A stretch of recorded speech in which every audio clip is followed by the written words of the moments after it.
ये रमज़ान शरीफ का मुक़द्दस महीना है और आज बुध का दिन है। आज ही के दिन अल्लाह पाक ने 7 काफिरों को 7 अज़ाबों से हलाक फरमाया था। रमज़ान शरीफ का महीना आपको मिला है, अल्लाह का शुक्र अदा करें कि अल्लाह ने ये महीना हमें अता फरमाया और अपनी नेकियों में और इजाफ़ा करें। अल्लाह की बारगाह में सजदा रेज़ हो जाएं, इबादत करें, क्योंकि अल्लाह ताला जब पकड़ता है तो उसकी पकड़ बहुत सख्त होती है। इन्ना बतशा रब्बिका लशदीद। और जब अल्लाह ताला रहम करने पर आता है, करम करने पर आता है, तो उसकी रहीमी करीमी में कहीं पर कमी नहीं होती। लेकिन जहाँ रहीम करीम है, गफ़ूर है, वहीं पर वो क़हार व जब्बार भी है। तो अल्लाह से डरें। अल्लाह ने जो काम करने के लिए फरमाया है, जिन कामों का हुक्म दिया है, उनको करें।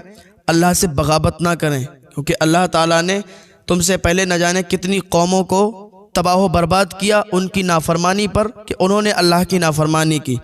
तो आज ये बुध का दिन है और आज ही के दिन अल्लाह ताला ने 7 काफिरों को 7 बड़े अज़ाबात से हलाको बर्बाद किया था, तबाह बर्बाद किया। और अल्लाह ताला ने जिन 7 काफिरों को 7 चीज़ों से हलाक किया, पता है वो क्या है? नंबर 1, औज बिन उनक को हुदहुद के साथ, कारून को खस्फ के साथ, फिरौन और उसके लश्कर को दरिया के साथ, और नमरूद को मच्छर के साथ, और कौम लूत को संगरेज़ों के साथ, और शद्दाद बिन आद को हज़रत जिब्रील अलैहिस्सलातु व तस्लीम की आवाज़ के साथ, चिंगाड़ के साथ, और कौम आद को हवा के साथ हलाक फरमाया। भाई ये पहले नंबर की तरफ औज बिन उनक, ये 4000 साल से भी ज़्यादा इसकी उम्र थी और ये बहुत इसका बड़ा कद था। इतना बड़ा कद था, किताबों में लिखा है कि ज़मीन से इतना ऊपर था कि किसी कौम की तरफ अगर ये जाता था और किसी पहाड़ी पर अगर ये बैठ जाता था तो उस पहाड़ी से समंदर में हाथ डालकर मछलियाँ निकाल लेता था और उसको सूरज की तपिश से ये भून कर खा लेता था। जब हज़रत मूसा अलैहिस्सलाम की कौम एक जगह पर जमा हुई तो ये उनकी कौम में गया और वहाँ पर इसने फसाद फैलाना शुरू किया, उनको तबाह बर्बाद करना शुरू किया। तो इसने एक पहाड़ी को उठाया और पहाड़ को उठाकर हज़रत मूसा अलैहिस्सलाम की कौम पर ये डालना चाहता था कि हज़रत मूसा की कौम तबाह बर्बाद हो जाए। लेकिन अल्लाह जिसे रखे ना, उसका कोई कुछ बिगाड़ नहीं सकता। और जिसके साथ अल्लाह की मदद हो, हज़रत मूसा अलैहिस्सलाम की कौम को इसने तबाह करना चाहा, हज़रत मूसा अलैहिस्सलाम के लोगों को इसने तबाह करना चाहा और पहाड़ को उठाकर अपने सर पर रखा ताकि ये उसमें फेंक दे तो मूसा की कौम तबाह हो जाए। लेकिन अल्लाह पाक ने हुदहुद परिंदे को अलमास पत्थर के साथ भेजा और हुदहुद परिंदे ने अलमास पत्थर को उसी पहाड़ी पर फेंका जो इसके सर पर पहाड़ रखा हुआ था। तो जैसे ही वो पत्थर उस पहाड़ के ऊपर गिरा तो उसको चीरता हुआ और इसके भेजे में उतर गया। इसका पूरा जिस्म चीर डाला, फाड़ डाला, यहाँ तक कि इसकी गर्दन चिर गई, 2 टुकड़े हो गए। तो अल्लाह ताला ने इसको हलाको बर्बाद किया। और ये मामला कब पेश आया? बुध के दिन। दूसरा, कारून को अल्लाह ताला ने कैसे बर्बाद किया? कारून को भी अल्लाह ताला ने बुध के दिन ही बर्बाद किया, बुध के दिन ही हलाकत में डाला और ये हलाक हो गया। कारून तौरेत शरीफ का बहुत अच्छा कारी था, बहुत अच्छा पढ़ता था, ये खूबसूरत भी बहुत था। लेकिन हज़रत मूसा से बगावत की, हज़रत मूसा को इसने नहीं माना और अल्लाह की बातों को झुटलाया, तो अल्लाह ने इसको तबाह बर्बाद कर दिया। वो हज़रत हारून अलैहिस्सलातु वस्सलाम के पास लोग अपनी कुर्बानियाँ लाते और आग आती थी, कुर्बानियों को ले जाया करती थी, वो खा जाती थी। तो हज़रत मूसा अलैहिस्सलाम के पास आके कहने लगा कि सरदारी आपकी है, आप सरदार हैं, और हारून के पास लोग अपनी अपनी कुर्बानियाँ ले जाते हैं, ये मुझे अच्छा नहीं लगता। मैं भी तो कारी हूँ तौरात शरीफ का, मैं बहुत अच्छा कारी हूँ, क्या मेरे लिए कुछ भी नहीं है? आपने हारून अलैहिस्सलाम को ये सरदारी अता फरमा दी।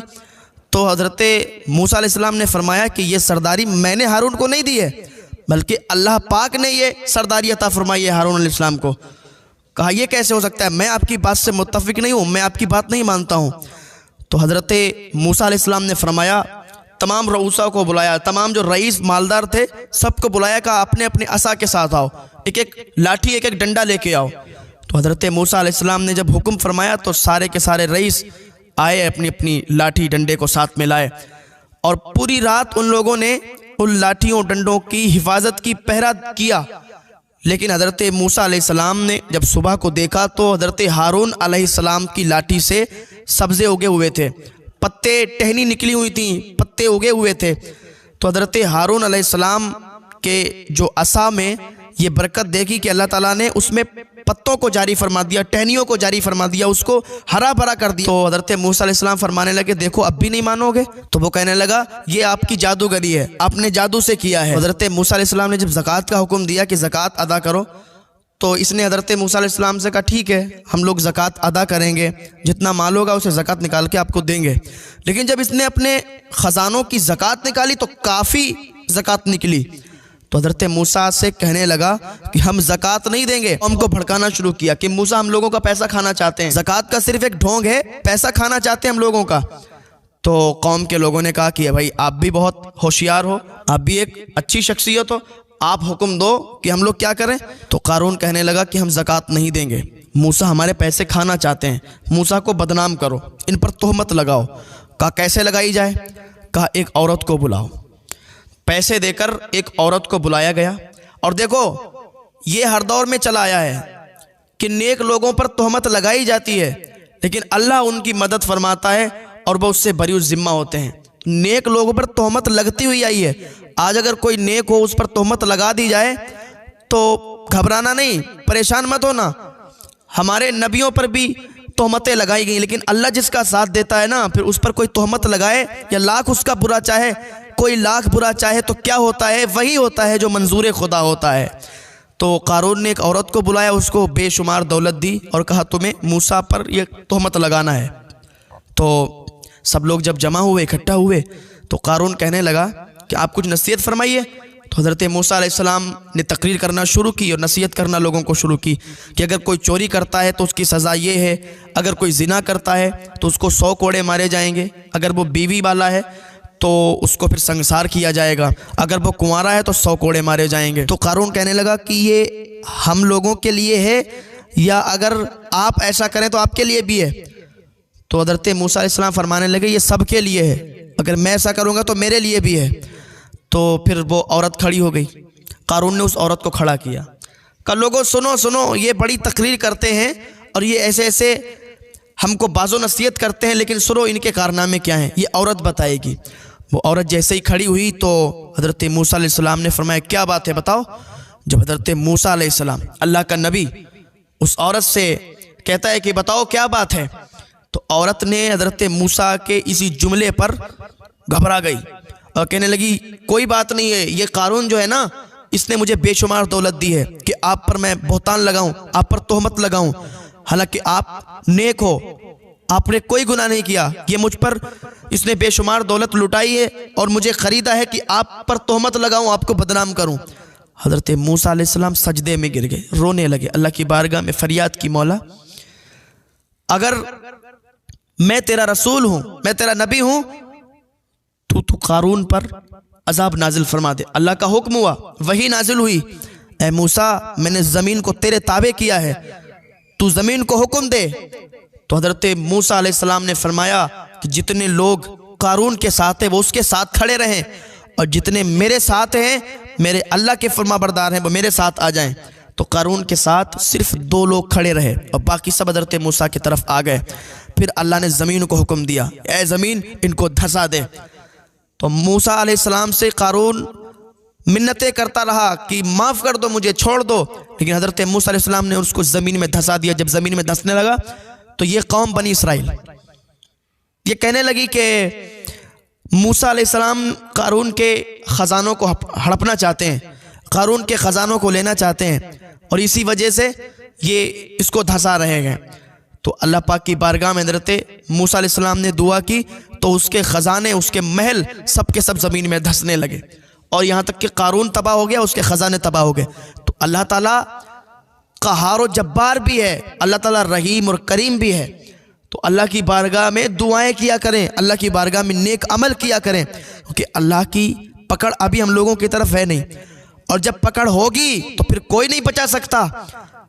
ये काम करने वाले काम करते रहेंगे, जन्म बच्चों का होता रहेगा, बाल काटने वाला बाल काटता होगा, रोटी पकाने वाली रोटी पका रही होगी, अपना काम करने वाले अपने काम कर रहे होंगे, सारे के सारे काम हो रहे होंगे और सब अपने अपने कामों में लगे होंगे कि अल्लाह का अजाब आएगा, क़यामत आ जाएगी और सब तबाह हो जाएगा, सब बर्बाद हो जाएगा।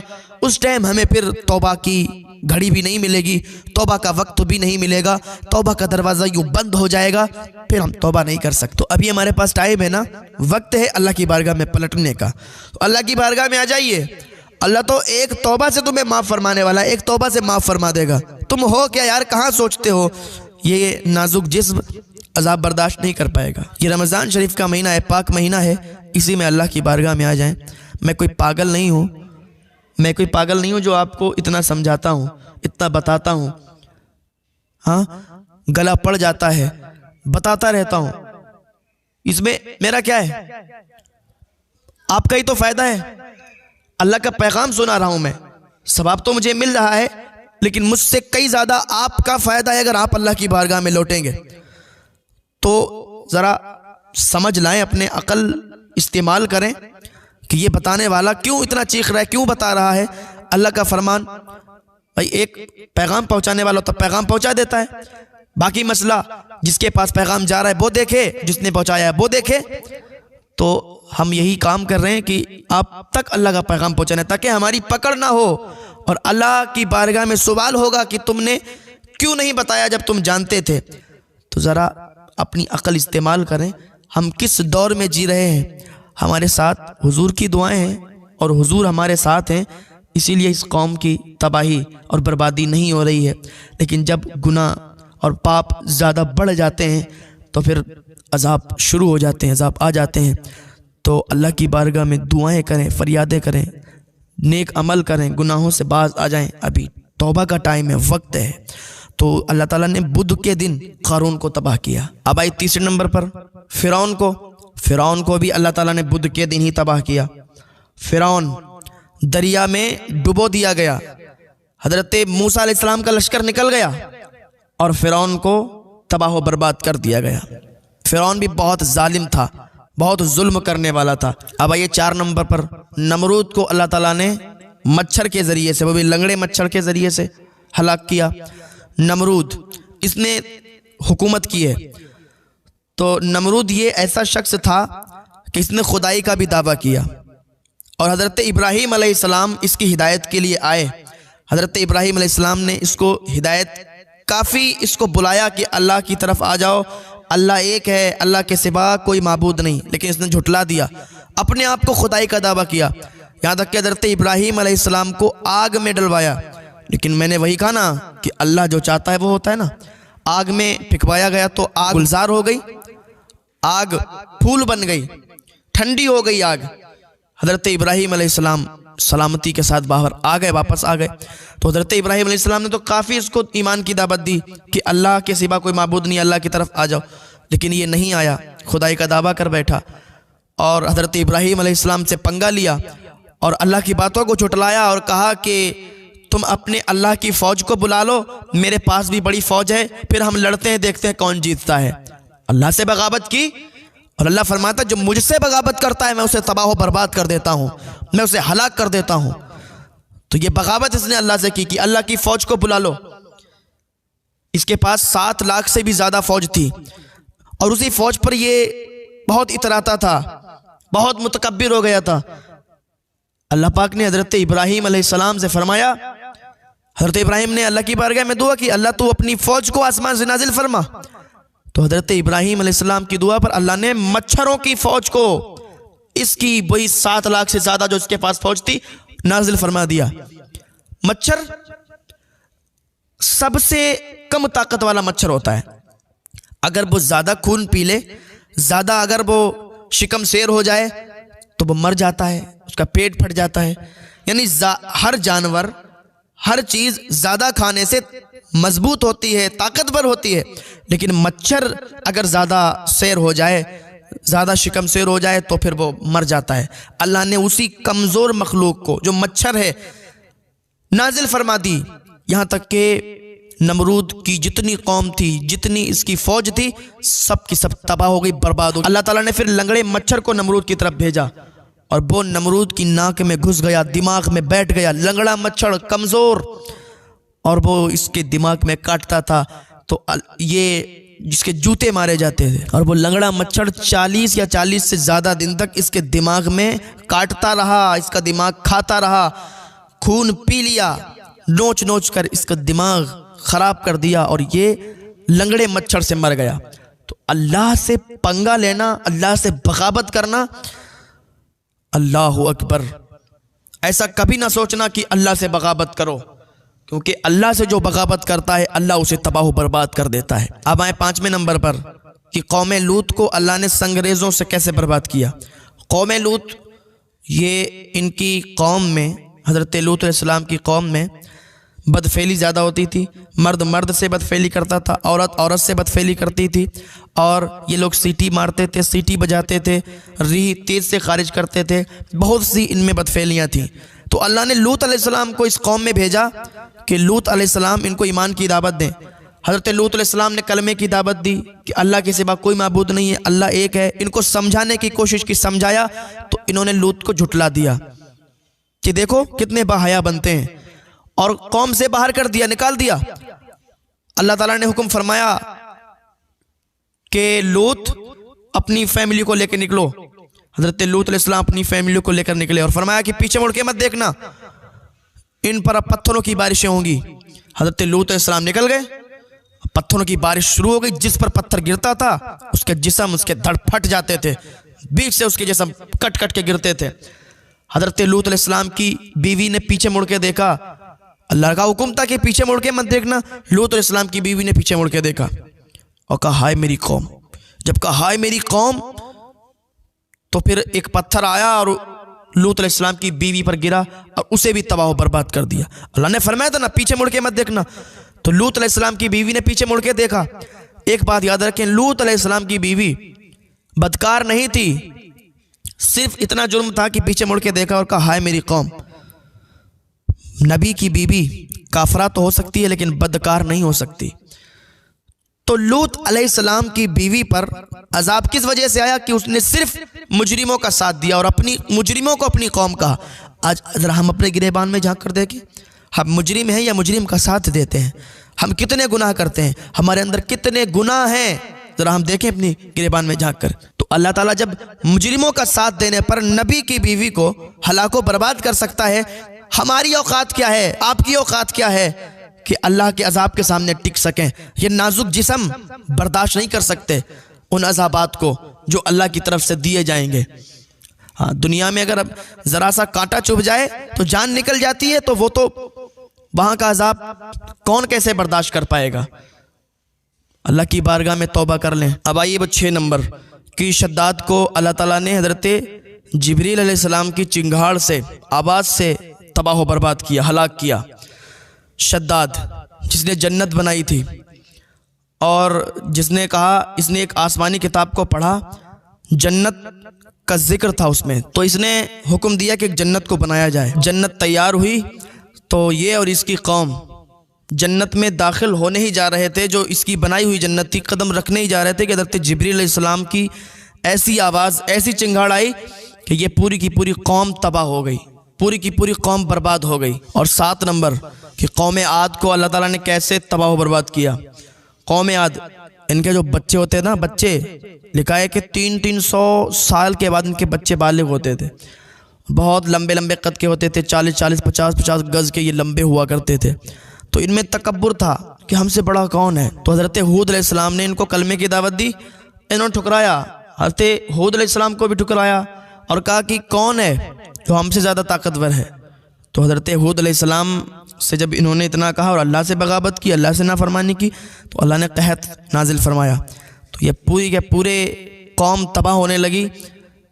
ये जब कहत पड़ा तो जानवरों को, चूहे, बिल्ली, फसल सब खाने लगे, फिर भी बर्बाद होने लगे। तो हज़रत हूद अलैहिस्सलाम के पास आए, कहने लगे आप अपने रब की बारगाह में दुआ करें। तो हज़रत हूद अलैहिस्सलाम ने कहा बैतुल्लाह शरीफ चले जाओ। सरकश कौम थी, बैतुल्लाह शरीफ गई, ठुकराया तो था कि हमसे बड़ा कौन है, लेकिन वहाँ पर भी इनकी अनानियत। दुआ मांगी तो 3 बादल आए, एक सुर्ख बादल था, एक काला था, एक सफ़ेद था। तो सुर्ख इन्होंने कहा इसमें पानी नहीं होगा, काले वाले में कहा इसमें पानी होगा और सफ़ेद वाले में कहा नहीं होगा।